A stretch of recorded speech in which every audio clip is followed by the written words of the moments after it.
This is promising to be an amazing match, though. Alchemik has been playing phenomenally this whole tournament. So has MaFarazZo. His games seemed to go really smoothly as well. Yep, who has not accepted? Retriever, have you accepted? Yeah, man. Alright, cool. It says 3 out of 5 on my screen. Yeah, mine says 3 out of 5 too. Same here. So both players didn't accept yet. Alchemik said he'll be a beep, but. Alright, he's be a beep. Okay. Beep beep.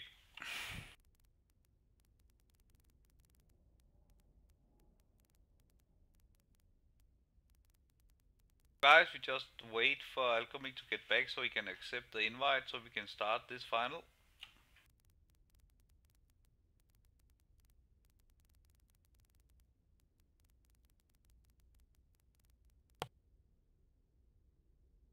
So, first map, Viney Research Station. Who has the upper hand? Protoss. Viney Research Station. I will, in my opinion, Protoss does have an easier time here because they can take their natural so safely. Zerg will not be able to pressure the natural of the Protoss at all. So a good chance is that Alchemik goes 3-base quickly, really quickly 3-base, or we are gonna see some really early aggression from either player. Or it's going to turn into a really long game. It can go both ways, but I do favor the Protoss on Viney Research Station. Only because of that safe natural. It's going to be hard to to stop Alchemik from taking a natural and a third. To stop MaFarazZo. Monopoly, I follow your game. I think me. Yeah. Monopoly, I follow your game. Yeah. Right. So, we're getting in here. You do the intros. Will do.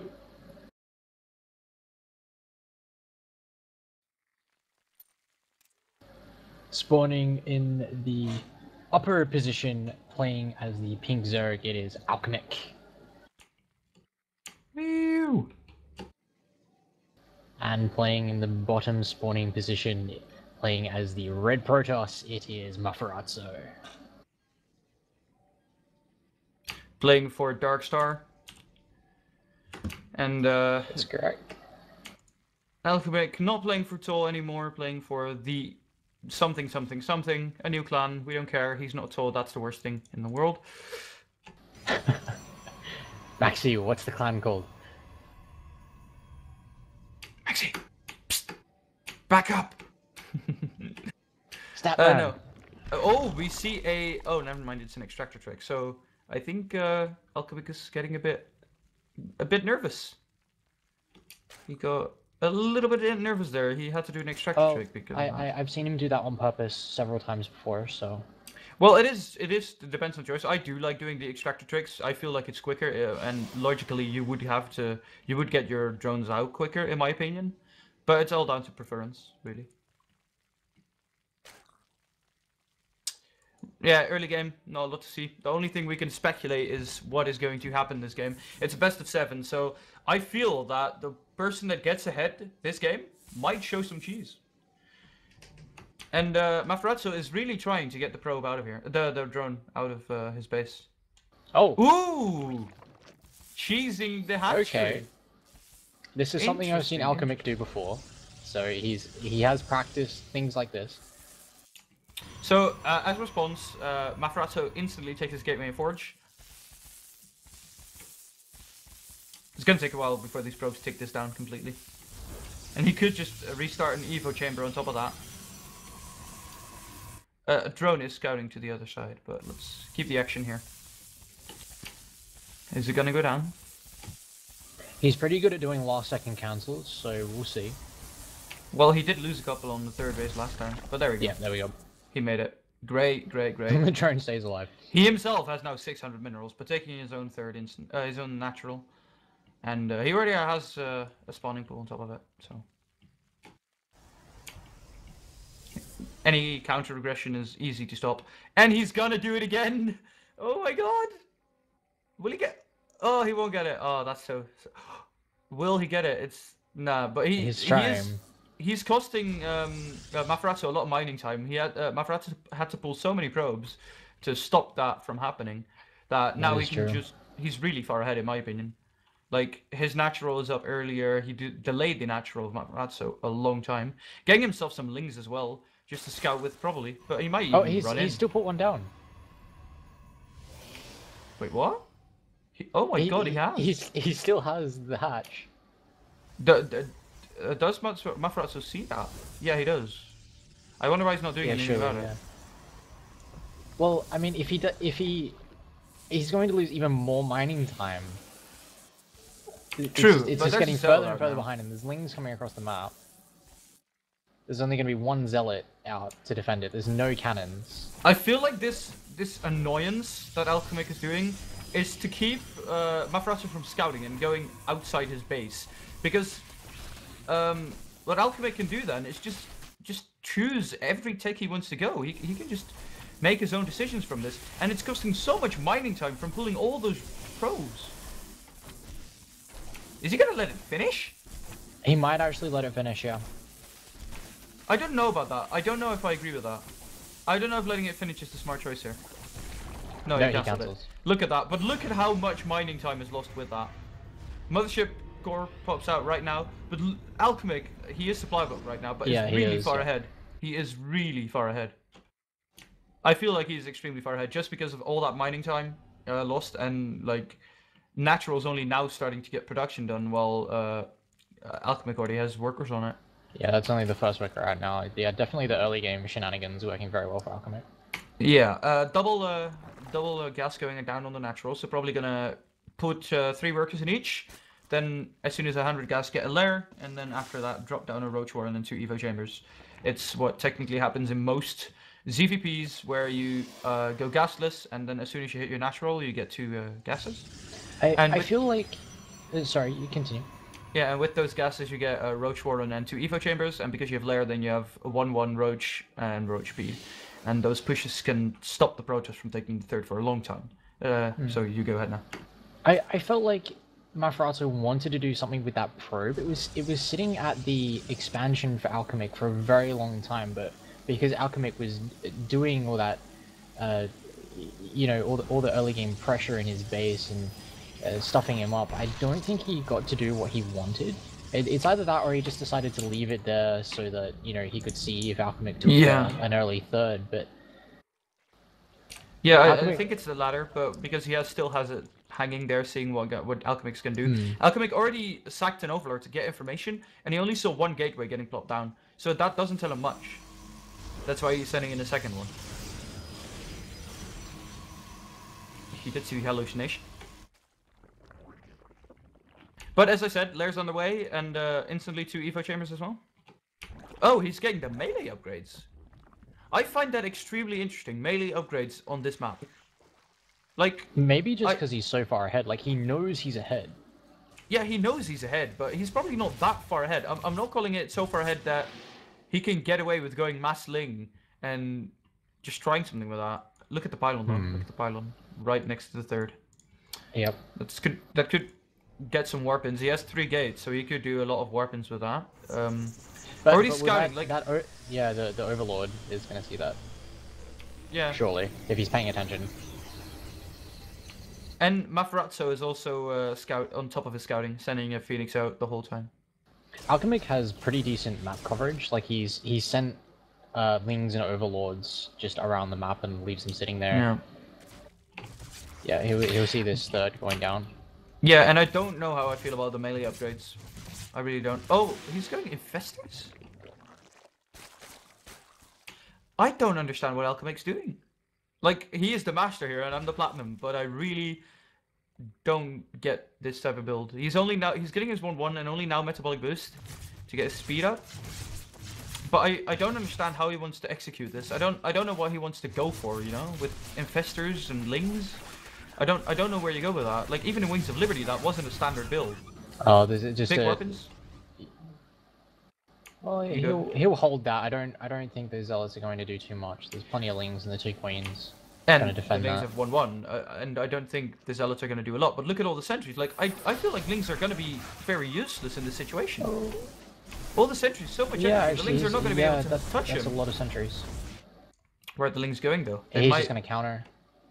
Yeah, they might try to take out the third, to cancel the third from... from MaFarazZo.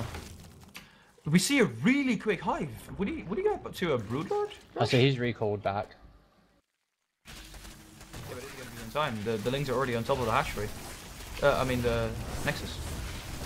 But yeah, the lings won't do enough. They won't kill it. Yeah. It's a nice try, but it doesn't work. That's why I'm wondering, like, why choose for Infestor Ling? And he's going into Ultras. I find this a really interesting build. I really wonder how this is going to work out. He rushed up to Hive Tech, then rushed into Ultras on 2 base. Now he's getting his 3rd up. But what do you use those Infestors for? That's what I really wonder. Like, what do you really use those Infestors for? A couple of links moving across the map? I don't know.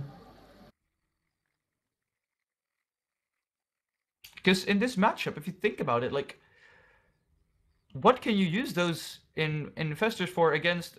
Like, you can maybe fungal the Stalkers while you abduct the Colossus. That's what you can do with it. Yeah, you could do that. Push on the left side. But does that really help you? Like, I mean, if you manage to abduct the Colossus, I mean, you've got it, right? Like, do you really need? Oh, that's a great the fungals to help catching you out. all of that. He can permafungal that. Oh, he missed it though. Maybe he can still do it. He can get a couple of big fungals there. Oh, there we go. Hitting a lot of those sentries. Trying to flood in the links, but that's hard. The Infected Terran do a lot of DPS though, and he has forced to recall. So he is on 3 base, but then again, the Protoss is also on 3 base, and the 3rd base of MaFarazZo is completely saturated, so MaFarazZo is really ahead in economy right now.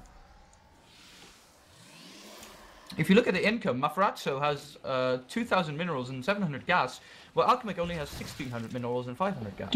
Do upgrades not affect Infested Terrans? I don't know. Do they? It said 0/0, but I'm sure he has 1/1, right? Yeah, no, but he has 1 attack melee, not 1 ranged. And Infested Terran have ranged attack, but he does have armor. He almost has 2/2. So this build is going apparently into Ultra Infestor Ling. It's quite interesting. I always choose for Roach Hydra. I never go into well, I do go into Ultras, but only really late game. I never rush into it. It's an interesting build, but it seems that MaFarazZo has scouted that and thinks he's going that because instead of going into Colossus, he is instantly going into Immortals after 3 Colossus. 3 Colossus is a lot though. That's gonna be hard. He doesn't have any Vipers yet. It's gonna be hard to hold this for Alchemik. I don't know if he's gonna be able to hold the 4th at least. And a drop in the natural. He might even cancel that. The drop in the natural, killing a lot of drones. And he's going for the counterattack with his lings, but I don't know where he wants to get with that. I think he should have pulled back with those lings to hold. Because right now, this drop in the natural is doing a lot with the Warp Prism. And he's pushing into the 3rd as well. Yeah, he's going to lose the 3rd as well, yeah. Alchemik's trying to do some damage with it, but he's completely locked out. He cannot surround anything. He cannot do a lot of damage with it. And in the meanwhile, like the Colossus and the Stalkers are just killing the Ultras. Oh, recall. He does force the recall. I find that really interesting. I would not have recall. Yeah, I don't think he needed to recall there. I think he was fine. I think he could have taken out that 3rd easily. But he of course didn't know how many reinforcements there were, and there were a lot of Colossus on the way.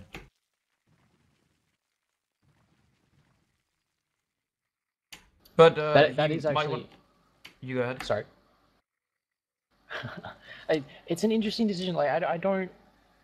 Me personally, I don't see why you would recall there. I think he could have done much more damage before doing so. Yeah, that's how I feel how I feel as well. But like this Warp Prism is still not dead, and it can still jump back into the natural whenever you want. So I'm not sure why Alchemik is not like taking an extra spore or spine there just to defend with that.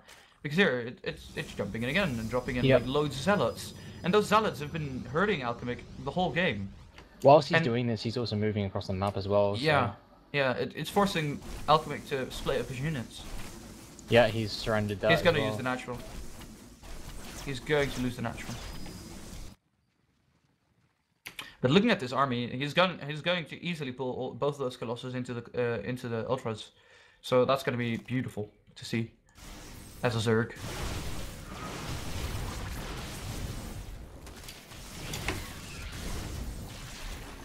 And pulling back again.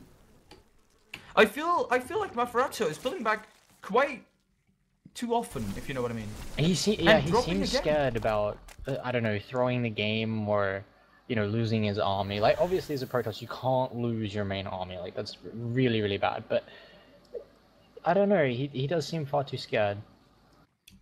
Because Alchemik doesn't have air superiority, he doesn't have a Spire, he doesn't have anything to kill this War Prism with, it has been bugging him the whole game. He cannot take a natural, he's basically on 2 base compared to 4. I feel he's really far behind. Psystorm is almost done. It's done. I don't really know how Alchemik wants to engage this army and win. Army supply is almost half of that of the Protoss.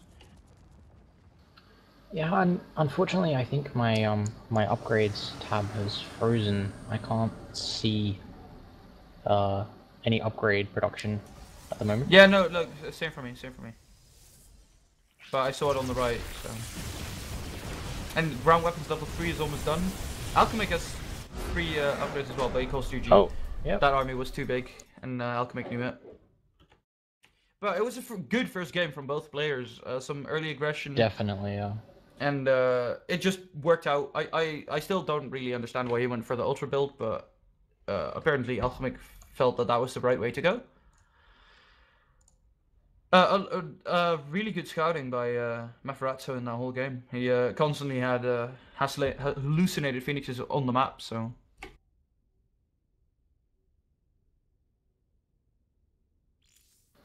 Yeah, Alchemik was actually ahead in upgrades.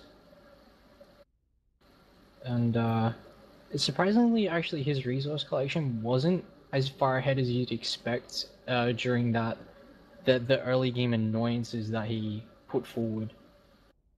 I mean, there's quite a dip at one point early on in the game, but it really didn't seem to affect MaFarazZo anywhere near as much as what I'd expect. Yeah. I think Alchemik in the early game tried that harass the hatchery shenanigans so often that it actually cost them in the end. Expedition Lost is going to be our next map. I wonder what Alchemik chooses to go for on that.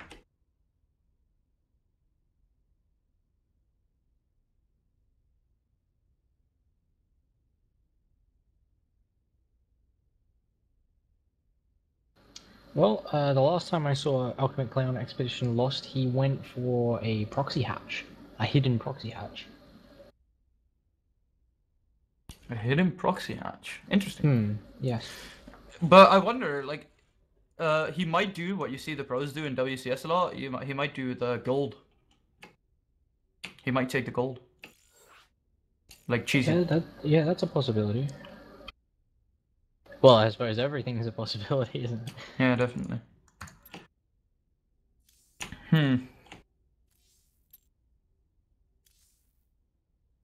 It's gonna be interesting to see how Alchemik wants to come back from this. I do really feel that he didn't fall really far behind until he went. The War Prism did extreme amounts of damage, and he didn't have anything to counter it. And he didn't make a spine or a spore to stop it. So I think that War Prism really cost him dearly. A lot of drone skilled, a lot of like the natural cancelled once or twice. So maybe Alchemik wants to take the more aggressive path this game, but we will see when it comes. It's going to be on an Expedition Lost LE, MaFarazZo versus Alchemik Game 2.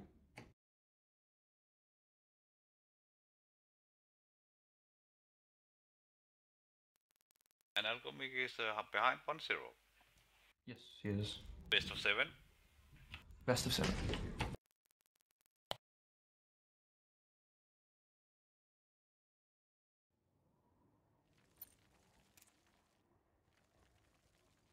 In the bottom left spawn of Expedition Lost LE, we have the pink Zerg Alchemik. And in the top right, we have the red toss MaFarazZo. Dark Star MaFarazZo. Death Star, lol. I am your Protoss. It's fitting, don't you think? Very fitting. So, in the last game, Alchemik did try some early game shenanigans. I feel like he did do it, like, not enough damage, but delay and annoy MaFarazZo with it, but it didn't work out in the end because the War Prism paid him back in fully for that. So we're gonna see very early look. Yeah, I reckon he's gonna do it again. Last time he put a proxy hatch between that brush line and the rocks just south of MaFarazZo's base. Okay. It's heading elsewhere though. It might just be an early scout. Yeah, he might expect something because MaFarazZo is ahead 0-1 in a best of 7. You might expect cheesy plays. True, yeah. MaFarazZo not doing anything weird though, just pylon, gateway, standard opening. We don't see anything extremely cheesy right now. No, nothing too weird. And now that Alchemik knows that, he's not worried anymore. But where do we see the drone go? It is the proxy hatch. Golden. I do like what is the goal? Alchemik does that on this map every time, and then he has 2 spine crawlers. Yeah, two spines is the idea here. And he'll have 2 spines, probably a queen or some zerglings, and he'll break down the ice that's there and come in through there where it's undefended, and the wall off will be on the other side. So, but MaFarazZo's scouting it. He's scouting it. It's as if he knows. Like, he clicked there as soon as the hatchery went down. He made it a shift command, but he scouted it, and I don't know if it's still valuable to go this way. Yeah, it is. He will let it go. I know him. Yeah, he'll go for it, but. Oh, yeah. We have double gas coming down, no extra gates, which I would expect, or a forge or something to defend this, but... MaFarazZo is apparently, like, confident in his ability to hold this. Well, I don't know what he's going to hold it with. I mean, that's a zealot being chronoed out now. One zealot is not going to work. I would have thought you would put down a forge. Well, a guy the other day that tried to counter this as Protoss with Cannon Ross, and it didn't help him. He lost. That was in the ESL flame war, I think. Well, Zerglings coming across now. They're gonna not do a lot though. Those Zerglings are going to be killed by the Zealot, or at least chased. He can get some scouting information, maybe 1 or 2 probes, but that's not what this is about. This build is completely all in. You should have looked. You should just look at this Monopoly. It's so awesome, this build. Like, sure, but like I don't know how this build works. You've probably seen it before. I haven't. I think it's my 5th time. Yeah. I'm gonna give Retriever the main cast here. Well, I mean, the idea is relatively simple. He just wants to use the Zerglings right now are mainly there to defend the hatch, right? So if he keeps these Zerglings, that's good. If he loses them, well, so long as they defend the hatch, then it's okay. And as you can see, he's managed to do that. So right now he's at no threat of really losing the hatchery or the spines. The spines are key here because he really needs that extra damage to get down the ice and keep his units safe. So obviously you can see he pumped out a queen really early, and he's getting the second one out now, and he's going to push that creep spread into MaFarazZo's base so those spines can move forward, and he's just going to inch forward continuously until those spines can do some damage on something that's relatively major. There goes the ice. Yep, and the spines will move up forward. And the creep spread. The spines, yeah. And here we see the Lings running into the base. Photon overcharge being used here. That's actually good because that means there's no photon overcharge for the next like minute or 2. So he can take his time and push here. Trying to run out the Lings to stop the natural from mining, but that's not going to work. Yeah, he's also walled off the larger ramp on the natural. Yeah, just so that that's Alchemik smart. can't do what he's trying to do now and come round and. But he can just poke away at that. There's no photon overcharge there, and it's too risky for MaFarazZo to throw all his units down there. There goes one force field. That means there's no force field on the top of the ramp, and Photon Overcharge is There's gone. a lot of lings coming across. Yeah. A lot. Oh my god. That's a lot of lings suddenly in the base of MaFarazZo. Yeah, that was 40 lings. And Down two the creeps. These lings are gonna try to snipe off the main buildings. Getting a couple of probes is like it's not what he wants. It's not what is optimally the most important thing, getting these probes, but it's GG! GG. That was such a beautiful build. That was beautifully played. Of course it's GG, we know Alchemik. Very Beautiful well played build, there. extremely well executed, and a great way to tie it up into 1-1.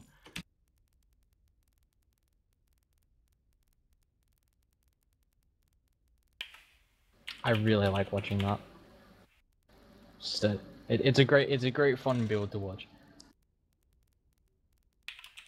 Although I'm sure MaFarazZo would disagree with me. And Ego is next. Haven't played on that one. Okay. He called Echo. So now Okay. it's tied up, right? And Alchemik showed that he can cheese, and he can do it like a master. So let's see what they go for in the third map, if they both call it, because they're equal, so they don't want to risk losing a map, or so that they go for a long macro game, or they say, I want to get the lead, so they go for another cheese. It's all possible.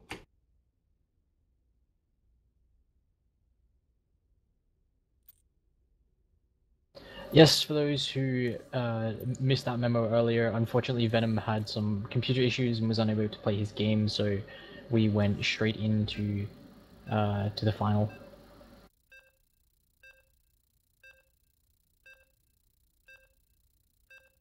MaFarazZo certain of his case, saying, I can win on a balanced map. Well, let's see if that is the truth. I mean, it's his map pick, right? So surely he considers this to be balanced. Well, it is a really hard map for Zerg.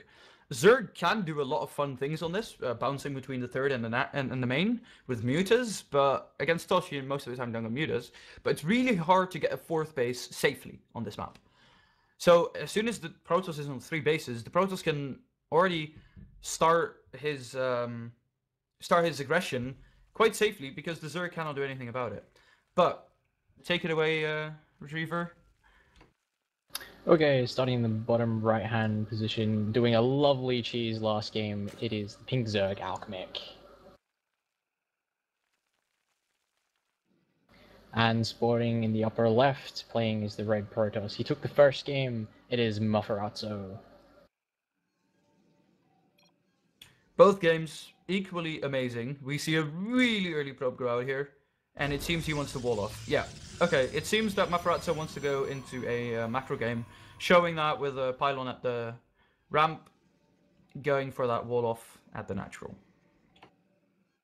And again, we see a really early drone scout. Alchemik feeling really unsure about what MaFarazZo does.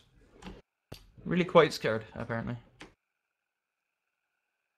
Well, like you said, if this map isn't too favorable for Zerg, maybe he wants to take all the information he can get and make sure that it doesn't get to that point where he has to take that difficult fourth base that you were talking about.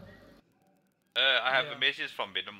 He's currently reinstalling Windows on his laptop. Oh. So he will not be online for the next hours or so. That's a hell of a problem. Yeah. Damn cats.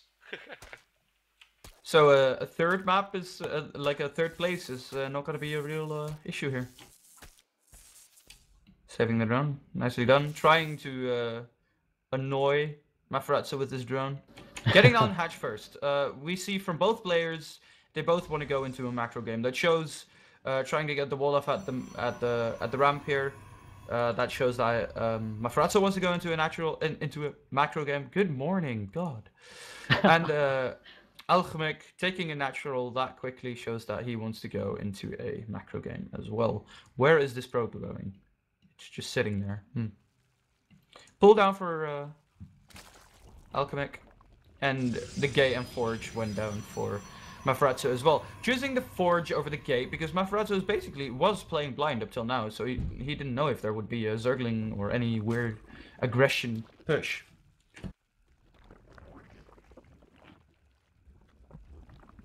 Well, he's scouted that out now, so Yeah. he should be feeling quite comfortable. I think both players will be feeling quite comfortable right now. Definitely. So, Zerg, the Alchemik is taking a pull and a gas, so he's probably gonna either go for speed or he's gonna go for a little bit quicker of a lair. He could go multiple ways with this, but taking the early gas, it's not my favorite choice, but everybody has his reasons. The Nexus is up now for MaFarazZo. So, what do you expect in terms of a composition time this time from Alchemik? Like the first game, we saw an odd sort of army position composition come out from Alchemik that didn't really pay off for him. So, do you think he'll go for something more standard? He could definitely go for Roach Hydra this game, but again, like I said, it's so difficult to hold the 4th base on this map that I feel like he might actually stay speedling for a long time to get 3 bases up and keep map control, and try to keep the toss of his 3rd base and basically forcing the Protoss into an all-in on 2 base. It's something he might do, knowing Alchemik and how he plays.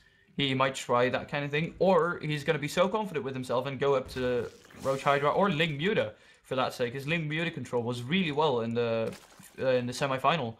He might think that that's his best choice and just go for that. I really don't know. There's so many options since I don't know how Alchemik really likes to play. I only know what I've seen this tournament, and that was Ling. He likes his Zerglings a lot. He prefers Zerglings over everything else. So we see a Stargate from MaFarazZo though.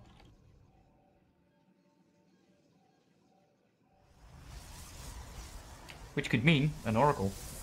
But Alchemik is with indeed. the scout. Alchemik, he sees it, he scouts it. You can see that it's an Oracle if you have the right settings on. I can at least see that it's an Oracle already, even at the animation only. So that's an Oracle coming out. I think he will get just Spore Crawlers and that will be enough. I hope he gets Spore Crawlers for him. But he's also getting a 3rd, it seems like. And a Roach Warren. Yes. Roach Warren is always defensive because you want to make sure that the 2 base Immortal all-in is not going to hit you too hard. Yeah. I just saw him drop. No spoilers. Oh, look at what's going on with that Overlord. A hidden Spire, people. We have ourselves a hidden Spire. It's going to be 2 base, but he's not getting a Spore. Even though he definitely saw the Oracle. Maybe he plans, yeah, just to defend it with the Queen? Like, it's possible to defend it with the Queen, but you will take a lot more losses. And I think, like, a Spore versus 4 or 5 drones is definitely worth it. But he might actually... Ooh. Will he scout the 7 Spire, health. though? Will he scout the Spire? 4 kills. 4 kills. It did its job. Scout and get some drone kills. It's not too bad. It's not, like, the end of the world. He did see the Roach Warren, so he might think... might go into... Void Rays. There we go. He goes into Void Rays production. And that means that this Spire will be amazing. This hidden Spire will make mutas, and it will just end the Void Rays. He was so close to seeing it too, he just wasn't quite far enough to the left. Like, if that creep was just, you know, a little bit wider, he would have picked up on something. Yeah, definitely. But that's also, like, the way Alchemik played it is just really well. And Spire's up now. 8 Mutalisks on the way instantly. And that's gonna hurt. That's gonna hurt a lot. He doesn't have enough anti-air to stop that. He does have the Forge, and if he scouts it, he might do something with it. There's Hallucinated Phoenix now on the way, but will it see it in time? We have a 3rd on the way. Like, everything else seems so standard from Alchemik that I don't know if MaFarazZo will realize in time. This is a lot of sentries. He saw the mutas. He saw the mutas with the revelation. That's so well played. But all the sentries are going to the 3rd base. I think he could just run into the main, get loads of pro kills. There's nothing really that will stop this Mutaforce. He could just not straight on engage that, but he can at least like annoy a lot. Oh, And now he's going into definitely. roaches. So he's forcing Phoenix out from MaFarazZo, and then he's going into roaches, which will basically cancel everything else out. So I like the way Alchemik is playing. He's kind of trying to get MaFarazZo to counter the wrong things. Making it seem that he goes into mutas and then switching out of mutas into roaches. And he's getting the air upgrade for ground, the range upgrade for ground. So we're going to say Roach Hydra, probably. After forcing, of course, Phoenix or two, it seems that MaFarazZo wants to go air. The second Stargate, he really thinks this is Muta. He really thinks this is Muta. Oh yeah, a few mind games being played here. Forcing the phone overcharge is, well, it's not forcing, but it is nice. It will have one less phone overcharge for the Mothership Core, so that means you could run Lings into natural and meanwhile attack the third, and he would have to choose. 3 more gateways going down. Here goes the second potent overcharge. 29 roaches out on the map now. Yeah, that's big. That's really big. All Especially moving because across. all income is going into Phoenixes right now. So these roaches will come completely like in the blind. And because there's no potent overcharge now, they can easily take out the third. They can just take it out. There's no real easy way for MaFarazZo to hold this. He can just focus fire the natural. Oh, he's not choosing though. He's trying to fight. I don't agree with this decision. I think he should just try to pick up the third and run, but there you go. Well, he's gonna get it, yeah. Yeah, there goes the third, and then he can just run. He won't lose a lot of roaches. He lost a couple, but he's lost a couple roaches, but he's been building them behind it, so he's managed to keep his numbers quite solid. So there's no option for a counterattack or anything. Yeah. The Phoenixes are moving across the map, and the mutas are still attacking that natural, trying to poke in a little bit. Yeah, annoying it. So these Phoenixes will take out the mutas, but that's not a problem anymore. The Hydralisk then is on the way. Air upgrade number 2 is on the way. I don't see the Army's in the Carapace middle of the upgrade map. yet. Middle of the map. Yep. Didn't realize, sorry. Thanks. Sorry. Okay, I'm gonna leave the casting to you for like 2 seconds. I need to take a sip of my water. My throat's killing me. Okay. So yeah, he's just left the mutas to go in and do what they could with their lives. We see an engagement here. Some army trading in between the natural and the third. A few units lost either side, nothing too major. Phoenixes might pick up a couple of roaches, again, nothing major, but he might decide to push into the middle of the map, see if he can stop Alchemik from, coming across his side. If he could keep him out of his bases, that would be really good. Yeah, but we already see the 7 Hydras on the way. The range upgrade on the Hydras is already there as well, and almost there. And the 2 attack upgrade is almost there as well. So if he just delays this push for a little longer, he can take so much better engagement than he can now. Running a couple of links to the side for this round is also a smart decision. Well, he's got his third back up and running now. Alchemik hasn't decided to make a move on a fourth yet. A lot of Lings running around. He's deciding to split them up. I think he wants to flank, but he doesn't know when to do it. Just trying to pick that. We see the robotics way down now, so the Colossus production will start. This is a really bad engagement for Alchemik. I don't know why he's taking this. It is, yeah. I would just be backing off at this point. Yeah, because now his army's getting locked in and he's not even fighting the extra force field behind was really good, stopping him from running away quicker. It's still quite equal with the reinforcements that Alchemik is sending out, because those reinforcements will basically even out the numbers, but this is a big force. 2-2 hits soon though, and he might have enough with the 2-2 upgrade. And the links around is really good, and all the Hydras need to move in. He needs to micro his Hydras into the range, and then he's just eating through this Protoss army if he would micro his Hydras. Taking out all the Phoenix. So, and that's a big thing, like those 2 starports from MaFarazZo are now basically rendered useless. Those Phoenix cannot do anything against Alchemik anymore. A lot of Hydras on the way. Supply is still. It's pretty equal, as you can see. Like Alchemik's supply just jumps up by 10 as I say that. So he's got a lot to work with. MaFarazZo floating quite a lot of minerals. I'm not sure if he's banking that up, waiting for his gas. Yeah. Protoss units being pretty expensive, so I mean Yeah. he'll drop that back down again very quickly. If we look at resources lost right now, we see that Alchemik has 12,000 resources lost and MaFarazZo only 7,000. So if you take that into account as well, it's a big difference, you know. So that last true. engagement was really heavy on Alchemik's army. Alchemik we has do put see down the a fourth. Yeah, we do see the fourth down, and he took the more defensive one, but it's still going to be hard to hold if MaFarazZo realizes it's there. A fourth now down for MaFarazZo as well, choosing to take the one in the middle of the map. Yeah, a lot of Hydras here though. He wants to take. He doesn't want to take this engagement like this. He wants to stay on the creep.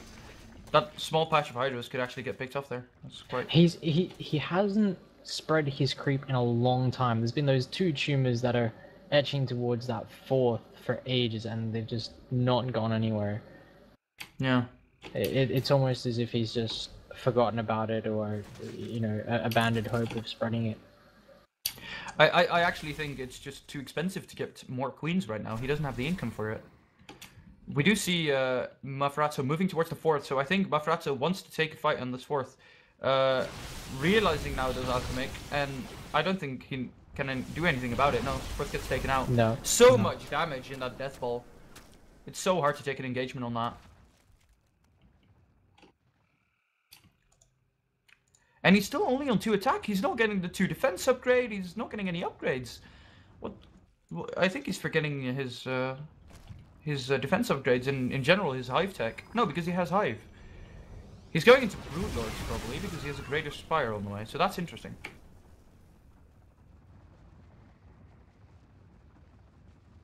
He's suiciding a couple units to make more corruptors. Yeah, and he's decided to take the fourth down where he had his spire. Yeah. He's actually he's going into Greater Spire.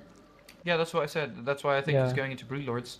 But he took it down there because he probably realizes that MaFarazZo took it up here. So if Alchemik takes it down there, you split the map in half that way. And that's a more safe way to take it if the Protoss takes it up there, because that makes the Protoss army as far away from your army as possible. And MaFarazZo as well, sacking his units. Going to scout the fourth though, and he's probably going to be able to force the cancel because Alchemik is not acting on it. Oh, these zealots could move on the spire. Yeah, but they don't realize They're just standing there. They don't see it. They don't see it. They only see creep, and they think that's because of the hatchery. Or maybe he doesn't realize that, but he just didn't see it. Didn't pay attention. Did he ever actually see that that's the location of the spire? Yeah, he knows that's where it is. He did see the Greater Spire. Too much on his Killing mind, off their own units to make the better army. I do wonder why he stopped the... There you go, there you go. There's 3 attack upgrade finally. I think he either forgot it or he just didn't realize it wasn't upgrading. But there's 5 Broodlords almost. 6 almost. So that's gonna be a lot of overtime damage that MaFarazZo is gonna have to deal with. Link's going around the map, trying to scout, getting his 5th base down is Alchemik. We see the Protoss death ball moving towards the 4th. He's gonna force the cancel on that. I think we're gonna take 5 minutes break after this game for the players' sake, so they can relax a little bit before the next game. And I need to get more water because my throat is killing me. Good storm, hitting almost all the Hydralisks. Corruptors doing some damage on the... Oh my god, the storms were Alchemik just moved through them. Oh, that hurts. That hurts to see as a Zerg. That really hurts. Getting more Broodlords. He's really switching into Broodlords heavily. He really wants to go Broodlord. Alchemik just can't get that 4th base going. A lot of energy left on these Templars. These storms are gonna hurt when they hit. Blink forward to get that Corruptor out. Smart. This small batch picking up a couple of Blink Stalkers, but that doesn't matter for MaFarazZo. He has so many minerals banked compared to what Alchemik has. Alchemik trying to pressure with his Broodlords. dragging us around. Nice concave. But If Alchemik loses too much here, he may find it hard to remax quick enough. Yeah, but great concave. The Broodling's doing a lot of damage on the back of that. He should have waited for a third attack upgrade, in my opinion, but he did push it away, and that's what's important here. He shouldn't chase. He shouldn't chase because now he's losing his whole army. Yeah, he does need to back off, otherwise the counter attack's gonna be too much. The Broodlords are gonna take a lot of damage here. Oh, actually no. That's actually. I don't know how he did it, but he won that engagement. That's great by Alchemik. Those Broodlords doing a lot more damage than I thought, and I expected. Oh, getting sniped off though. That was a great link forward by the Stalkers. Nice micro in the back of this, and this is when the just getting Broodlords are gone, melted. what does Alchemik have to stop this army? He got a couple of queens, but what does he have left? he doesn't have drones to work because all his bases are out. He's basically on 2 base right now. He's making roaches. Yeah, but what can he do with them? The army supply is 100 for MaFarazZo and only 40 for Alchemik, and it's looking grim. It's looking really grim. And GG's goal. There goes the third game to MaFarazZo after a great macro series. Alright, let me just talk to the players if they need 5 minutes or not. Well, I need 2 minutes to get a new cup of water, but...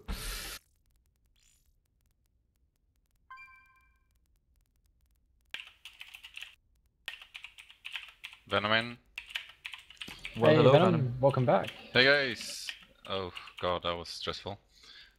So I was thinking me and Beef could cast the reminder of the final. No, Is that okay? you should have been here from the start off, sorry. Oh, damn it. Is Maximus in charge now? Yes? Yeah. Then anything can happen. Alright, we can do you now. They have cast the first 3 games, you can cast the last one, so that's okay. Yeah, I've been watching them on my plate. And we're gonna I take know 5 it's minutes. different Listen stuff. to me, guys. We're gonna take 5 minutes break before the next games. The players, so they just can relax a little bit and stuff like that. Yep. Alright, I'm gonna invite Beef here. But good casting. I mean, we'll see if we do a third place game later. Yeah, and then again, like, it's quite heavy, this casting. Holy crap. Like, so long in a row. You're doing Those were long games, so we might switch out later on if needed, but... Yep.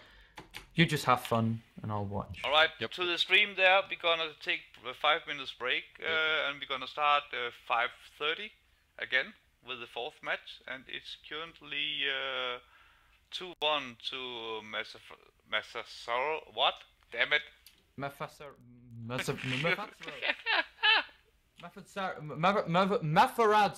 Yeah, something like that. Okay. Right, can you get Beef down here then, sir? I'm already Monopoly here. check Oh. back. Because I'm looking at all the other Retriever out. stuff I have to do, man. And Venom, are you sure you're gonna stay here now? Have you killed the cat? I am. Well, I mean, I think it was some Windows update or something that screwed up, and when the computer restarted due to the cat, it didn't work at all. So I got like a blue screen, before Windows even started to boot, and I couldn't do anything. Can you two please accept the invite to the party? Yes. Thank you. It's been great games, but MaFarazZo is up 2-0. Did you 2-1, guys say 2-1. 2-1? Okay. Yeah. Did you guys say it was best of 7 or best of Yeah, 5? best of 7. Yeah, best of 7, good. And we start instead of veto maps, I just say we start with map number 4 in the map pool. That's the one in the middle, and that's easier. Yeah. And that is Vanny research station, and then we can start faster. Okay, I'm gonna quickly let the dog pee a little bit. All right, I'm gonna pick up something to drink, and so I'll be right back. So Yeah, I'll be right back. 5:30, guys. We have 3 minutes. I'm gonna stay here and talk about things. So thank you everyone for tuning in. This is TAWsome Trollpick Swedish Open, the first of its set. If people are happy and if the event goes well, we might do it again. We have prizes actually saved up for another tournament, so we will be able to do it if we want to. We've reached the finals. It's MaFarazZo versus Alchemik. It's a pretty exciting game. MaFarazZo is playing for Team Darkstar. He's a young player, very promising master player. Alchemik just left TAW, is playing now for, I don't remember the name, but for another team to sort of advance his skills in StarCraft. And in terms of TAW, TAW stands for the Art of Warfare. It's a StarCraft clan, but also a clan for all other games. So in total, we are 2,500 members approximately across the world, and we're about 100 members in StarCraft in total. If you're interested in joining TAW, just sign up at taw.net, and you'll get contacted by a drill instructor that will give you an introduction to the clan. As for today, we have some prizes for the winner. So either MaFarazZo or Alchemik is going to get a really cool canvas illustration by Christoph. Yeah, thank you, Section. I just got a compliment for my voice. I would like to say, though, that Section's voice isn't too bad either. Section, by the way, you should come in and cast with us. Yeah, and we're looking for new members always of all skills. You can just join in. Also, make sure if you're Swedish at least to visit Trollpick. Have a look at all the articles there. There's a lot of StarCraft 2 content, but also content in all other games. Pretty big site now, around 20,000 visitors per month. Yeah, and if you're not already, then sign up to the Facebook group StarCraft Sweden. That's where a lot of action will be announced for the future. And with that said, I'm going to have a sip of my beer and I'll be back soon.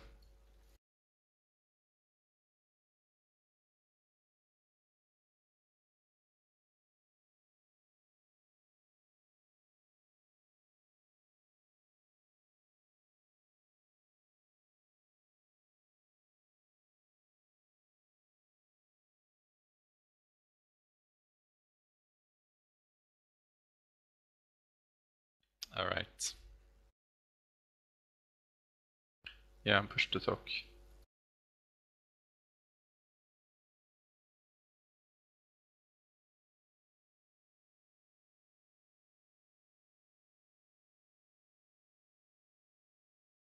Yep.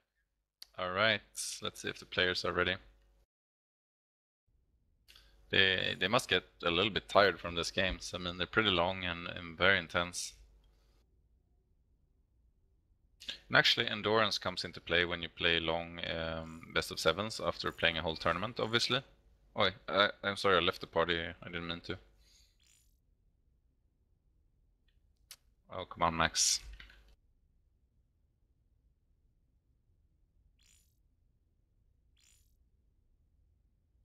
Please, dear, sweet, handsome, sexy, forceful Maximus, will you please re-invite me to the party?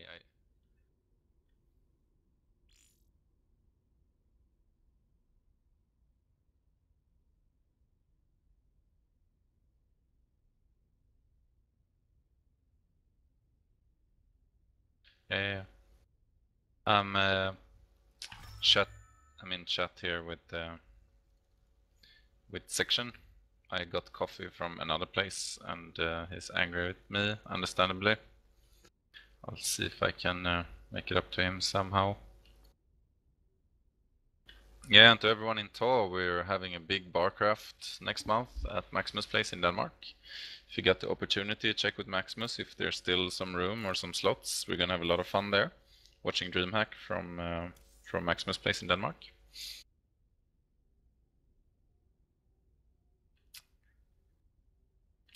He's not, so we might have to wait for him.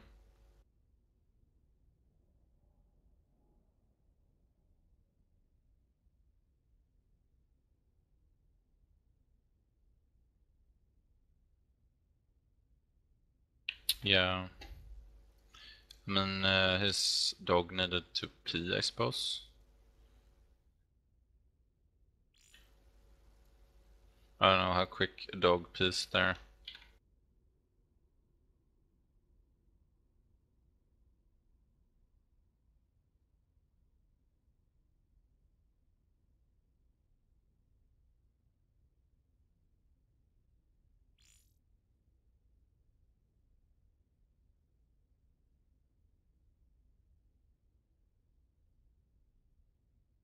I guess.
I see here actually, MaFarazZo was promoted to the main team of Darkstar only like a month ago, or a month and a half ago. That's pretty cool.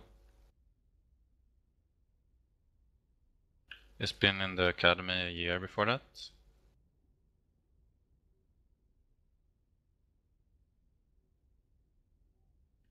Yep.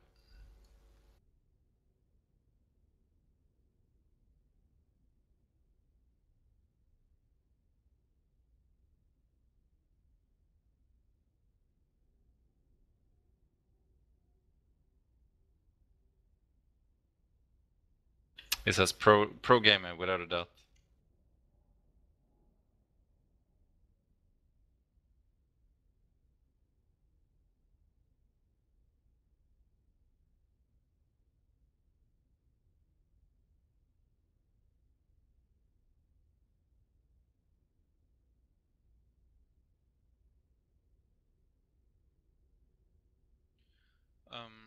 Wait 1 more minute, maybe.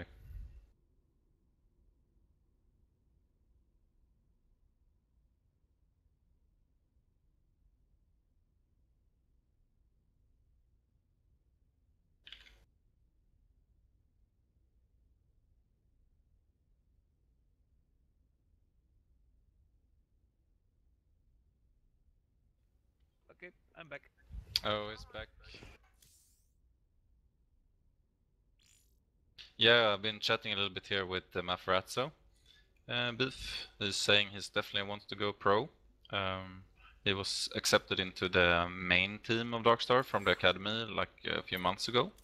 But unfortunately he's too young to play WCS so far, so he has to wait a few years. I don't know what the age limit is for WCS, but it's more than 15.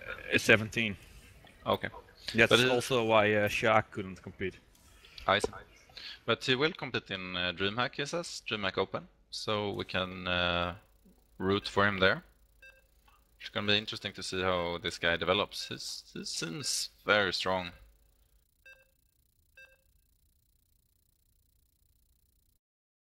And here we go, loading in. It's 2-1 to MaFarazZo versus Alchemik in this PVC final in the TAWsome Trollpick Invitational. And it's just the type of games we want to see. A lot of gimmicks here by Alchemik. Let's see if he has any more to pull out here. I've seen him do proxy hatches also on this map, so we might see that. We will see. Shall see.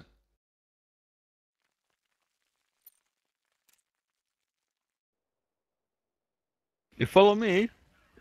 Wherever he may go. Alright, we're loading Okay. in. Do you want to start the introduction this time? Sure, why not? On the top right position we have Alchemik. Hype. And in the bottom left we have playing for Team Darkstar, it's MaFarazZo, the 15-year-old hope of Sweden. Let's see what he's up to. And he has the lead with 2-1. Yep. Maximus, could we get the score in there? I am very easy, Maximus. Yeah, let's see here.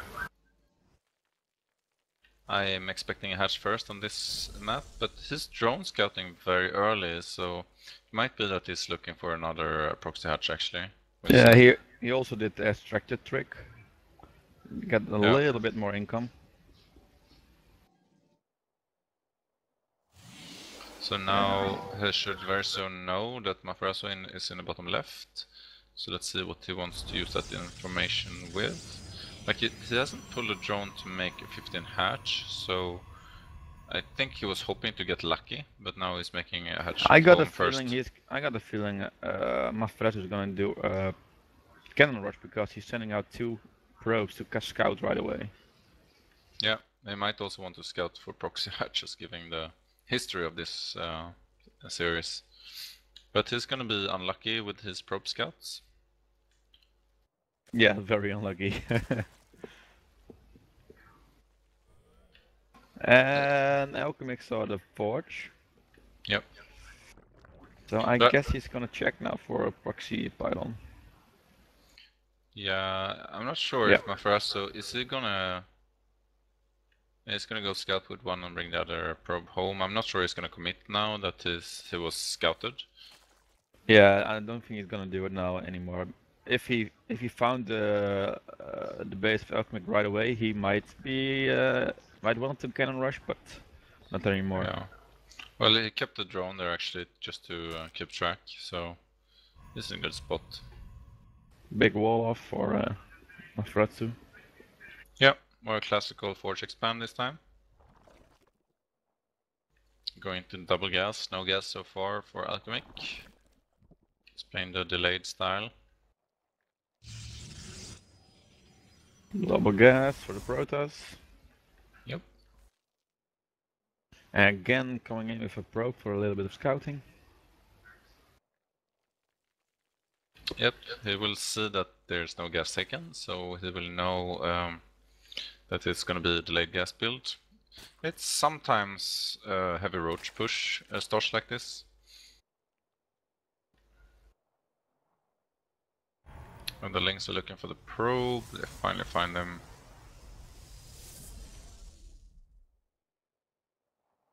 Yeah, and on this particular map it's easy to hide things, right? Both for the Protoss player and for the Zerg player. Yeah. You saw in the last game Alchemik was hiding his Spire in an off location, and he certainly has the opportunity to do so on Iron Fortress if he wants to.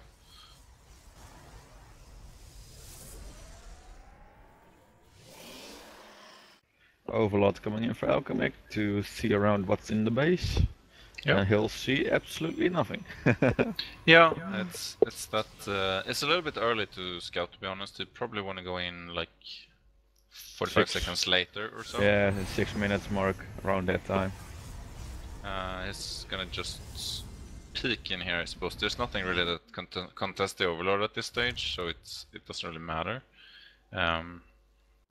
We'll see her soon. We will know what tech MaFarazZo go for. Here comes another Overlord from the other side. Sees the gas being taken there. The sentry tickling away a little bit of health from Overlord. Yeah. So I guess it's unlikely he will bring that down unless he gets a stalker out. Yeah, I think he'll bring it down. Yeah. Now it's 2 sentries out. You might want to get the second also, yeah. Yeah. So he's getting +1. I'm wondering if he's gonna search to do a timing attack here. Here comes the first gateways. I think this will be a 2-base timing. That would be my guess. This would be a Naniwa style. Yeah, he's also going for the fast one +1 attack, so this is... Yeah. I would say maybe an 8 gate coming. Yeah, 7, 6, 5, 8 gates. I can't keep them apart, but it seems like a 2-base push coming here. And Alchemik hasn't expanded until now, which is kind of late. So he might expect a push coming here. Yeah, but 3 gate is way too little to get a push out. Yeah, infestation pit coming here, so he's probably going for an early hive again. Maybe that Ling Ultra style, we'll see. Melee upgrades, so it's probably not gonna be a Roach Hydra play. No, he's actually not going out. He's going for a 2 at base. Yep. So we'll see here if it's gonna be Alchemik instead that's gonna do a timing attack with Ultra Ling. Oh, he's getting Infestor upgrades, so it's actually gonna be some Infestors here. And this is one quick hive. Yeah. 845 hive, it's one of the quicker. Oh, Some look Lings at this. poking at the third here. Not gonna do that much. Yeah, there's a lot of sentries out.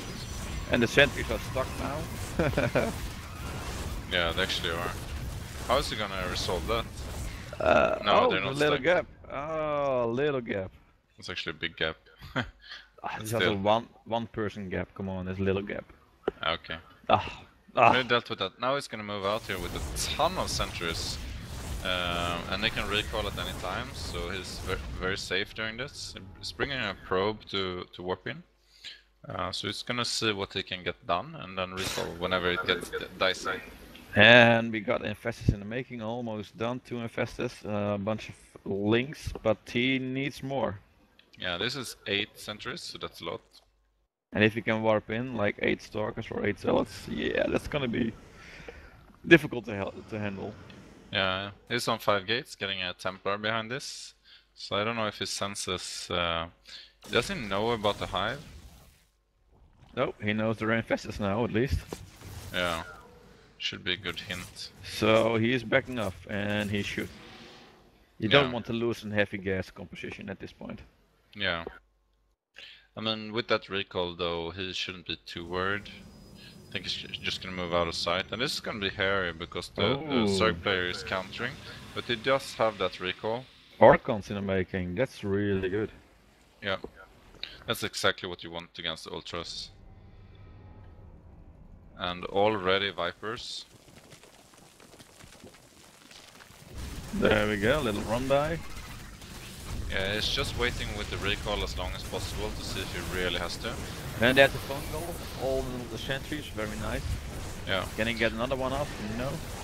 But the Protoss player lost 23 probes here, so this was a very big blow to MaFarazZo's economy. Yeah, and he might lose a lot of sentries also. But he's decided to counter. So he's going in here, dodge the blinding clouds. Now he's gonna, he's gonna get the Ultra Cavern. That's very nice for him. Is this base gonna go down? Focus fire the base. Yeah, it's at, well, it's still at 200 health, right? So it should be okay. On the other hand, the base Alchemik's base is definitely gonna go down. So he traded one base for a lot of a duct on a Zealot. That was a I think he wanted he wanted to have the mothership core, I guess. Yeah. But I don't know, 22 probes for one base, it's I don't know. For a Zerg position, this is really bad.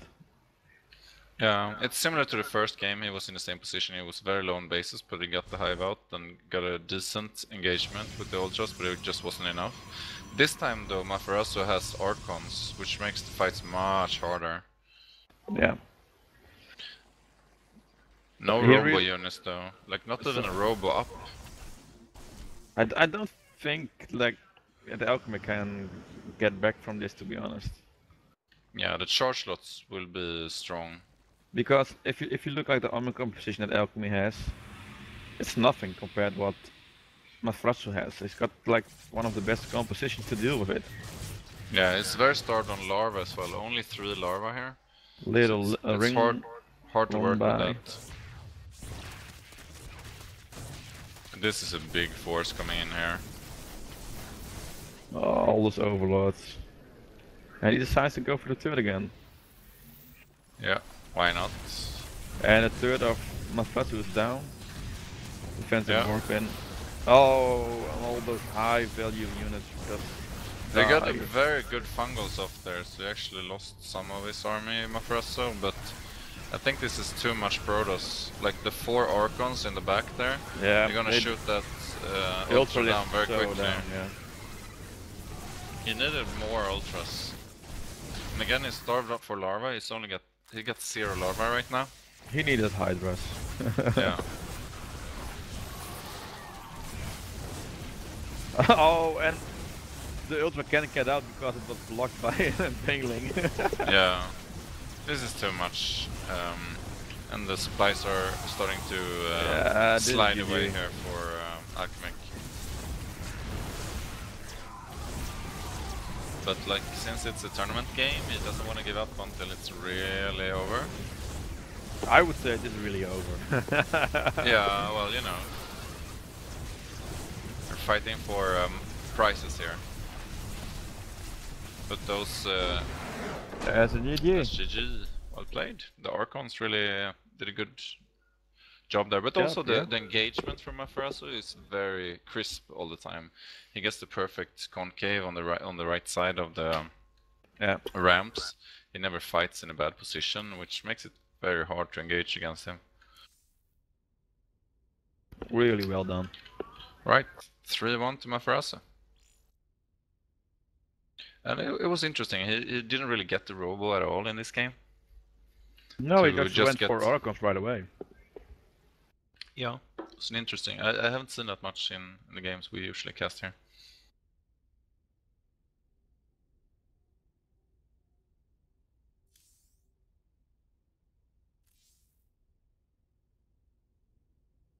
Yeah, so I think Alchemik's normal CVP builds have been exhausted here. He needs to figure something new out here. Yeah, he needs to get something new. Yeah.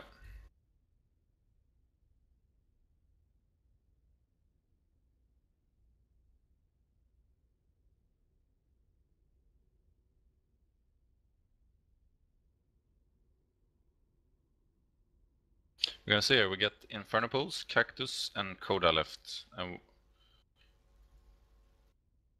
And MaFarazZo is making fun over Inferno. I don't know if Best that's... map ever. Yeah.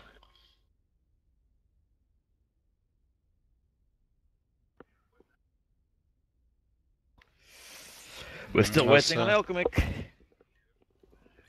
That's Alchemik's CVP is actually his best. No, it's his second best matchup at 56%.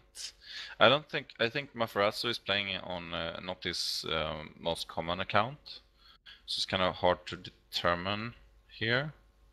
But at least on this account, he is having a 73% win rate versus Zerg, so that's pretty strong in Master League.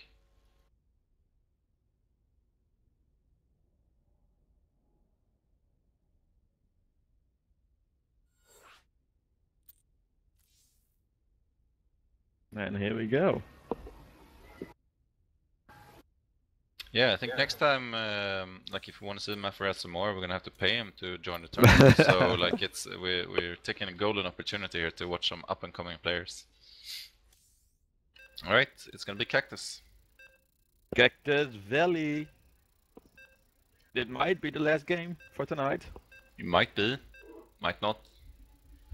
We will see. We'll see also if we want to play the fight for third prize. It won't be a fair fight, so I'm not sure if we're gonna do that. Especially since I sort of disqualified versus MaFarazZo. Oh, poor boy. Well, I would have lost 3-0, it wouldn't matter so much. I lost And- also against him, so yeah. Yeah, I mean, the thing is that MaFarazZo got a little bit of an advantage there because it's not so tired from playing more games. He got to rest while Alchemik was fighting hard. True, true. Alright, so down in the bottom left we have playing for Team Darkstar, it's MaFarazZo, up and coming 15-year-old player from Sweden. Leading with 3-2-1. Yes. And the top right position. Trying to get back in the game, trying to get some games taken from MaFarazZo, it's Alchemik. Hype. Alchemik. Okay, wonder how it's gonna open this time. Yeah, I think he needs to, like, he's done this build now twice, the rushing to Hive for Ultra Ling. It hasn't really worked well. and it's been scouted and countered now, so MaFarazZo really knows how to play against it. And he's seen the proxy hatches as well, and he's scouting very vigorously for proxy hatches. So I think it's time to do something different here. Yeah, he's going for gas before pool. Yeah, this is gonna be 14-14.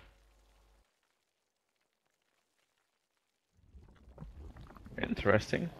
And Forge first here with 2 probes again. We'll have the same situation in scouting all the wrong places against the 14-14. This could be deadly actually. If Alchemik goes to the right location, he might win the game with this.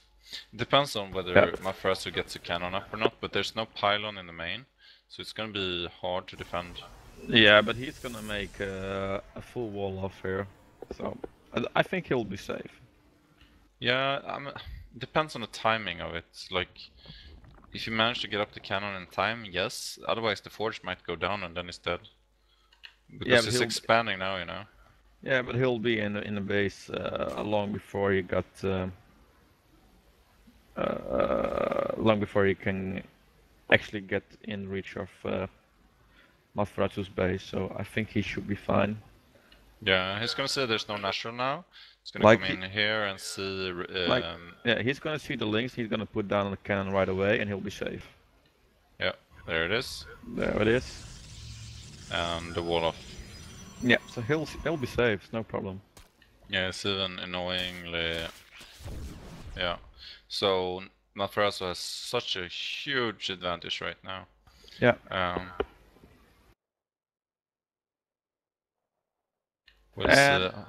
Like, he's going a little bit the long way around with the links.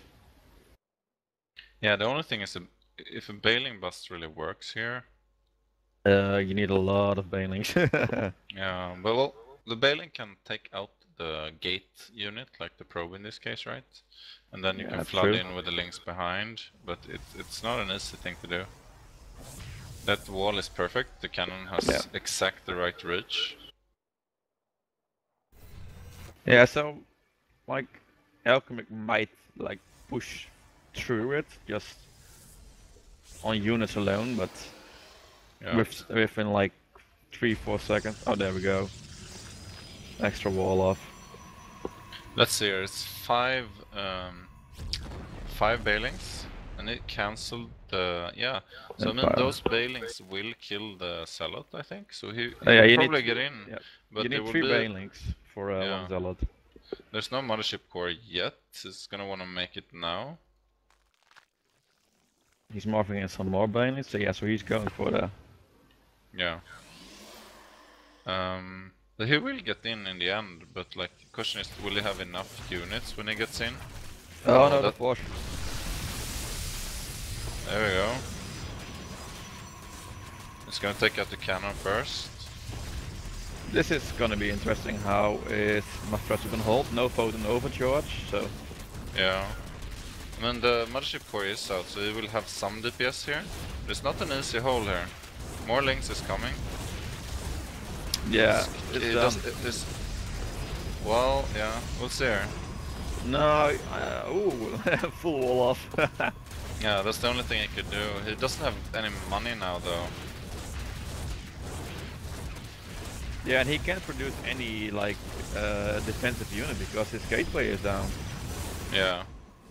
He's got warp gate. He's researching warp gate, but like he can't warp anything in. Yeah. The one gateway is coming up here, and now it's gonna be worker wars, I guess. It's just waiting for that photon overcharge. It's at 92, 93. Very soon. There he is. 2-2. Very interesting. It's tying up the 3-2. series. It's 3-2. Sorry, I'm sorry. Still very interesting. I thought it would be a hold. I think he was a little bit overconfident there. He could have gotten one extra layer on that wall. And it seems like he's ready to go directly again. He says he wants to go into Coda.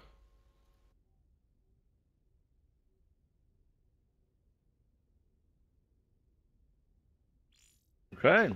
So what maps are left actually?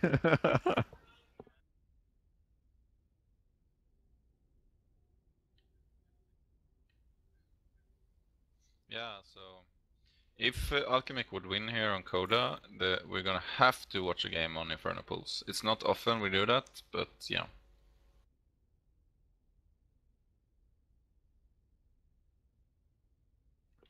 Yeah. Yep.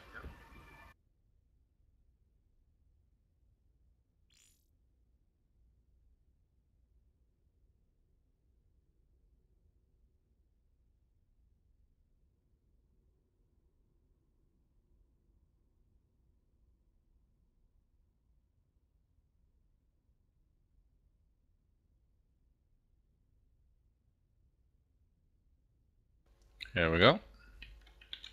So what do you think, Beef? Is he gonna take home the series now, MaFarazZo, or is Alchemik gonna tie it up? I don't know. It's like you can't pinpoint anything. You can't clearly say like, oh, okay, he's gonna win or he's gonna win. It's like It comes down very much to Yeah. whoever gets an early advantage wins the game. exactly whoever does like a little bit of damage in the early game, it's like wins the rest. Yeah. So this is a two-player map, so we're gonna see what Alchemik decides to do here. I think it would be weird to see another 14-14, for example. This is a quite good map for Protoss, to be honest. Better than for Zerg. Yeah, I guess it's a lot of chokes and stuff. A lot of chokes, nice force fields surrounding your army and stuff. Yeah. Yeah, we'll see what it goes for here. It's gonna be interesting. Yeah. So down in the bottom left, in this final of the TAWsome Trollpick Swedish Open, it's gonna be Alchemik with 2 wins, playing Pink Zerg. And on the left position, once again, Mr. MaFarazZo, leading with a 3-2. Why do I feel like eating a pizza when I hear the word MaFarazZo. It's like Now you it say sounds- it, yeah, yeah. indeed, yeah. A little bit Like- Italian, Yeah. something. I mean, not a Dutch weird pizza, but like a Oh, normal pizza. go Yeah, away. sorry, yeah. Stop, I stop had it. yeah, we'll see here. One drone is coming out kind of early again. Is this gonna be a proxy hatch? I think it might be. Little extracted trick again from Alchemik. Yeah, I mean, there's so many variants of the Oh. proxy hatches, and they're... MaFaraz is actually not walling off at the natural. Is he going for hatchery first? Interesting. Or Nexus first? No. Yeah, this is gonna be a proxy, I think. I don't think so. He hasn't sent the drone down in his natural. Okay, he sees the gas. I mean, that gas is just in every game. I don't think it Yeah. gives so much information. Okay, just goes back. No? Yeah, there we go.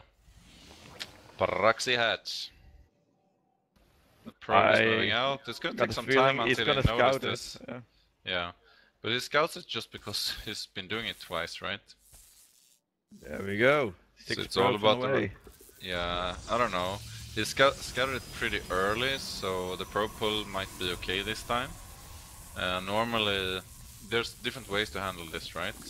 But he's gonna choose to really try to deny it completely, so there will be no creep, which is a much taller order. Let's see if it works. I think he can. Yeah, I think he gets it down before it's finished. It looks like it, I think. But at the same time, Alchemik is not expanding because it gets denied. Yep. But there's a lot of mining time lost. I think MaFarazZo just decided I'm not gonna lose to another 14-14, so that's why he walled off Oh, and it goes down the pylon. Oh, that is so annoying. there. Yeah. You So- don't want to have that as a Zerg player. Yeah. So if nothing else, MaFarazZo got a psychological lead in this game, I would say. He got the Proteas down, and he denied the expansion for the Zerg, who is now very starved on larva and doesn't have a queen.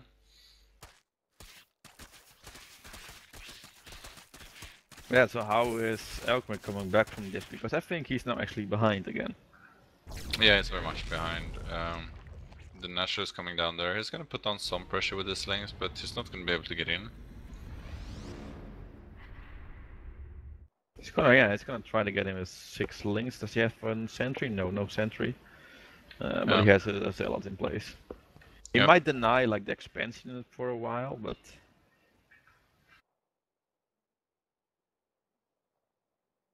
let's see what he do. Yeah, I don't think it's too few links. Too much mothership core. He's probably gonna macro out of this. He's droning right now. An early third, if we can get away with that, would maybe take him back into the game. Yeah. MaFarazZo starting sentry production. We're gonna see if he doesn't take his gas as quickly as last game. So maybe... and he's still on 1 gas, so he's gonna be gas starved for a while. Yep. Queen's on the way down there. So Alchemik has a little bit of work lead at the moment, just only 3, so it's not that much. And I think he's gonna expand again because he's saving up 400 minerals again. Yeah, there's a probe moving out, but it's being intercepted here by links. So that's nice. It's not gonna be able to put any forward piling out. This is a very greedy build by the Protoss player. It's also interesting, we haven't seen a Stargate except for 1 game, right? Yeah. And the Stargate only got used for like a few Phoenix and like 1 or 2 Void Rays, and that's it. Yeah. So this is a player who likes his gateway armies, I suppose, and his timings. Oh, poor probe. Alchemik seems he plays a bit defensive here, a spine on 4 queens in total. So he might be a little bit scared of a 2-base push here. It's like he doesn't have the scouting information he really needs. Yeah, I think he's a little bit scared about what happened like the other games where he went in with a lot of sentries and zealots. Yeah, well he gets a scout here and he says there's only 1 gas taken. That means there couldn't be too many sentries out. No, the second gas just being taken. Yeah. Well, he doesn't know it naturally if that's taken, yes or no. He didn't scout that yet. Yeah. Kind of a late warp gate finishing now. Yeah, we got Forge on the way. Yep. And I wonder if like maybe he's going for Hydra now. Yeah, Roach Hydra would be interesting to see. Like he hasn't done that in any game. 1 game he did it. Yeah, maybe 1. The Protoss player hasn't chosen tech yet, and it's already 8:40. Typically, we would just send a Twilight, a Robo, or a Stargate at this time. But I got a feeling he's going for Sentry Zealot all in again. He's getting +1 attack. I'm not so sure. He doesn't have the gas for it. He took the gases way earlier the game he did that. I think he's going for a third doable here. Yeah, that's a third. So I guess Alchemik is back in the game. His position is not horrible, but if this third for the Protoss is allowed to be mined from for a long time, then it's gonna be pretty rough. Then it's gonna be hard to compete with the Protoss. Yep. Just to... No, he doesn't want him to get scouting. Does he? There we have an infestation pit again. Yep. And he didn't scout it, so. But like he will scout it, he will Look, send... there we go again. Sentry Mafia. And this timing hits way before there's any Ultras or any hive tech. So it's a perfect timing to hit that, like 10 minutes, when Alchemik is doing this build. And he's doing the same build as he's done 3 games previously, so it's kind of predictable, I would say. Yeah, but still, it's still quite... Oh, he's moving back again. Yeah, I saw the hive now with the hallucinated phoenix. Yes, so this is everything really. Yeah, and I think he's gonna throw down, let's see. Either he's gonna go into Archon or into Immortal as against the Ultras. I think Alchemik is letting the Protoss dictate the game a little bit too much. Yeah. He's not like poking around a little bit or something else.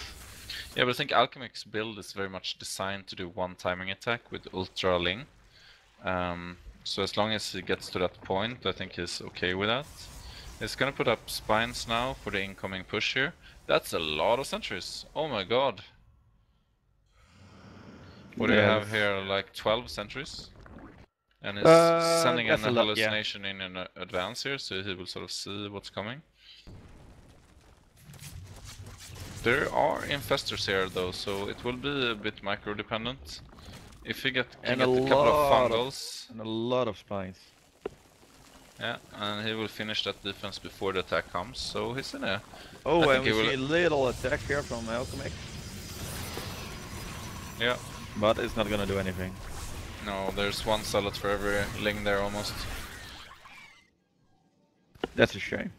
Oh, look at this army, man. Such much hallucinated army. Oh, yeah. Oh, but the fungals comes down, and I mean, that's a lot of fungals, and he has tons of lings behind this. But they're all going for the hallucinated ones. Yeah, but I think there he's still gonna hold, and it's gonna pick up a lot of sentries there. A lot of sentries. I think he should have recalled earlier. Doesn't he have a recall? No, he doesn't have energy. Yeah, he has a recall. He has full energy. He can recall, no problem. Oh yeah. Why didn't he do that? He lost a lot there. He lost all his sentries. That's such a gas-heavy loss. Yeah, I think that was a great engagement for Alchemik actually. Yeah. Which is good for this series, because it might even tie it up to an ace game. That would be so interesting. He also has, by the way, a Viper ready here, ready to pull. Yeah, and so, Ultraless Cavern is getting upgraded. Yeah. So I think MaFarazZo decided to move back is a smart idea. Those Stalkers are not going to be enough. No. He has Blink, but... Yeah, but not going to be enough. One fungal will wreck that. He's trying to from the other side, but there's so much creep here, so he will see it in good time. Spine crawlers are moving again. Yep. Proxy pylon got destroyed. Yep, so we got 3 ultras out, and that's a lot of ultras. And 2 robots just done. Yeah, it needs those robots, and it needs Immortal ASAP, because the Stalkers can't deal with that many ultras. I think if he made also Hydras, that would be a very good composition. Yeah, well then it would be a very different build, and he would have to deal with things very differently. Big run by here with Lings, and he's gonna defend with Ultra Spine. Nice creep spread, by the way, he's doing very well with that. Oh, that's the recall. Recall. Bye bye. Yeah, MaFarazZo is not gonna risk anything here. Yeah, you're not gonna go get in there, Alchemik. Yeah. He might not pass. You know what might be a good thing? Like having a Nidus Worm in the main. Yep. Yeah, I mean that side of the base is actually not scattered. Because he almost can get in because it's almost a full wool off, so it's gonna take a little while. Get his units in. Yep. Even mute us now might be good, even if there's Blink Stalkers out. So on the other side, MaFarazZo is chronoing out a lot, so he has in total of 4 Immortals, and now also 4 Templars on the map. That will probably be Archons very soon. And we got a Walk Prison on the way. Yep. 9 Ultras now. I think he's waiting for the upgrades. It's getting Burrow, it's getting Spire, it's getting everything behind this. Very late 4th is coming down. And MaFarazZo is gonna move out and poke at this.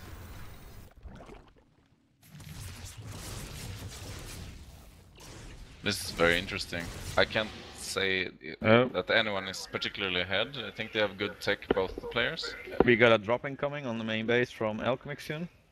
Yeah, Link's already there. Yeah, because there was oh, nice run covering that side. Yeah, we will get the cancel on that one. Actually, no cancel either. It's a good pick-off for Alchemik. But both players are starting to build up banks now, so they have a lot of capacity to rebuild. Yeah, I wonder what he's gonna do. So they're almost both maxed out now. Yep. Very similar army value. It's around 6,000, 3,000. And there we're gonna go again. Is he gonna get a cancellation this time? Yeah. No. Well, Alchemik's base was cancelled on the other side, remember? Yeah, okay. So more Templars are in here now. We have A recall. Recall. We've seen that before. He's like the master of recalls, MaFarazZo. Ooh, supply blocked. With 198 supply. Yep. Make additional pylons. Oh, here we go, here we go. Even more supply blocked. There we go. That's gotta be so annoying. Just like psychologically annoying. I don't think Alchemik cares about losing links at this stage. He wants to replace them with higher tier army. Okay, so the fourth base is getting established again for both players. One Archon only in this composition, and then it's not the typical composition where you would see win against the maxed Zerg army with... He has a total of 10 Ultras now, 4 Infestors, 3 Vipers. Is actually Alchemik going for it? Oh, that's No, poor he shouldn't Ultra. attack up the ramp. That's poor a bad Ultra. choice. He needs the Queens to support, he needs a lot of heal and he needs the Vipers. But he's being very defensive, like he's playing a bit scared, like he missed the timing, so now it's going into real late game here. And Alchemik is actually double expanding now. Yeah, And MaFarazZo still hasn't played any pylons, or replaced any pylons, so he's still supply blocked. Oh, those links. Oh, he's gonna pick up a few Templars. Which That's is nice. really nice. And then it's gonna be able to poke at the fourth here. The fourth base again. Getting a few pro kills. Nice. Are we gonna see a real fight now? Two armies against each other? It's about time for a fight, man. But he can recall again. Oh. He got Great Aspire with, and is upgrading Flyer attack. He's getting everything. Oh, little warp in here. Are we gonna? Oh, this is gonna be. Here comes the engagement against the third. There's so much stuff for both players. Yeah, the recall, of course. Yeah. Like, could we see a fight soon, MaFarazZo? Like, He did some really good feedback on the Corruptus. Yeah. Corruptus, no Vipers. Yeah, this is a great game, by the way. Bit annoying, but a great game. Yeah. Yeah. I'm not sure it's, you know, in the pro scene that you see that many Oh, there we go again. That many recalls. Here we go. And he doesn't have his army in position, Alchemik, so he's gonna lose this base now. That's a misplaced force field. Yeah, he got the drones out though. It's still a And he nice got a pickup base. from Yeah. MaFarazZo. But I mean, look at the bank. Alchemik has almost 6,000, 1,500. So as long as he has Larva, he can remax. Maybe he would want to consider a macro hatcher too. He needs that. I mean, why not? He has 3 drones. They could be macro hatchers in the base there. Yeah, he needs to also get the grab speed. Yeah, but it's very hard to find a good engagement for the Zerg player here, because it's so choky everywhere, and the ultras just die immediately when it's a choke. You need to have them a little bit more open. Yeah, you need to attack from multiple sides with the ultras, otherwise they like get in the way of each other. Yep. Oh, poor Zerglings. Oh, we got 2 Void Rays. Uh-oh, fight! Hype? Oh. Yeah, I think like he's building, he's gonna go into Tempest now, I think, Void Ray Tempest, to counter the Broodlords. And the counter to that is gonna be a lot of spores and stuff. So nobody's really deciding from, okay, I want to engage, it's just like running around each other. Nobody wants to go in right MaFarazZo away. is really careful with getting a good engagement. He doesn't want to engage unless it's perfect. Oh, Blinkstalkers here. And he will get a fungal on them maybe. I think he just want to trade out this Blinkstalkers. I think he wants another army composition. Yeah. Oh, he's adding a Dark Shrine now and 3 Tempest, so there will be a lot of Tempest. Oh, is he gonna get the snipe on the Hive? That would be huge. No. Oh, and now there he is going for the fourth base, which is totally undefended. I mean, it's 7 immortals. Nothing will hold that back. Like it 2-shot at the Yeah. Okay, so Alchemik is actually down to 3 bases, which is very few bases. Yeah, but still he's got the bank like, oh my god. Yeah, So, but Larva-wise is... yeah, he needs some macro hatches. hatches. And he still has a warp prism on the natural that can warp Yeah. in any time. Corruptors now, a lot of corruptors out, so he Yeah, we knows got it's some- gonna be an air attack, and it's also 7 Tempest on the field. So both players are like taking into this like super late game PvC scenario. Here's like 25 zealots in the main for... Ouch. Will he be able to snipe the Yeah, hive? he's gonna snipe it. Yeah. That's so annoying. And yeah, he's moving back his entire army. Yeah, the ultra capital is gonna go down. That's a lot of tech. And Yeah. the fourth base is gonna go. Oh, am I gonna see the engagement finally? No, he will just recall. The Tempest gets a lot of nice shots off on the Brute Lords.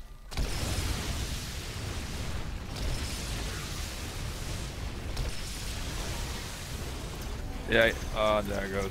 Again.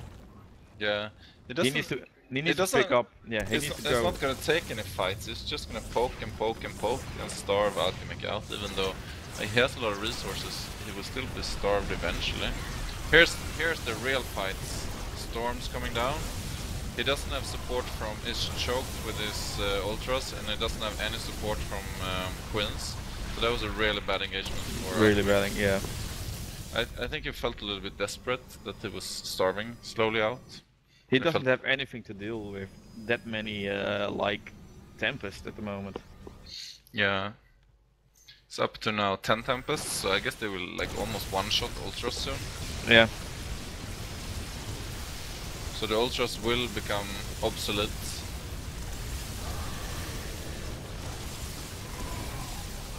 That again, might be interesting. It's killing off a lot of Tempests A lot there. of Tempest, yeah. Down to And- 5 Tempests. Yeah, and the Broadlords are keeping the Sparkers a little bit away. Is there Broadlords? He meant the Yeah. links, I think. No, he had a few Broadlords, but they got shut down. Okay, all the Queens going down here. But now he has no ground unit Only anymore. Corruptors. Yeah. Oh no.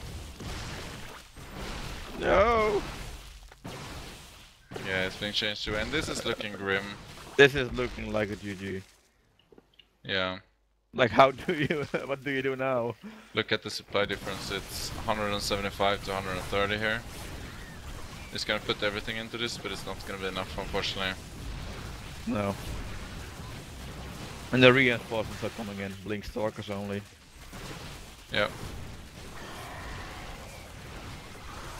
Yeah, this is gonna be GG. It certainly looks like it. Yeah. Good game. GG. Corruptors are bad. So Mr. MaFarazZo won the tournament, he I won. guess. Yeah. Oh, that's awesome. Do you think we can... Congratulations. Should we try to get the winner's interview? You can try. Let's see. Yeah, so he won and he's now eligible for the prize. Yeah, maybe we'll skip the interview, but big hooray and congrats to MaFarazZo for winning this round of TAW Open, we'll call it abbreviated. And thanks for Trollpick and Christoph for providing the prize for this round of the tournament. We will have a discussion internally and see if we want to do this again. I think it was a fun afternoon here, and we had some really great games casted and showed. Hopefully, if we run this again, we get even more both contestants and viewers. And Beef, do you have any last words? Yeah, if you like this type of tournament, go to the Facebook page and thumb it up and stuff like that.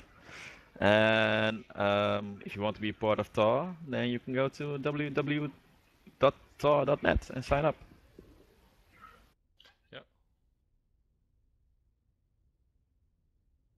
And thank you, Maximus. Maximus, for Thank great you, streaming. Maximus, for streaming. Also, we should highlight that Maximus made the graphics in between games and so forth. So he spent some time in making this a great event. So that was really cool. Yeah. And we're gonna make sure that MaFarazZo gets his prize. And keep tuned. We'll announce upcoming tournaments soon enough. And that's all I have. Yeah, let's hope we can get even more players then and more viewers.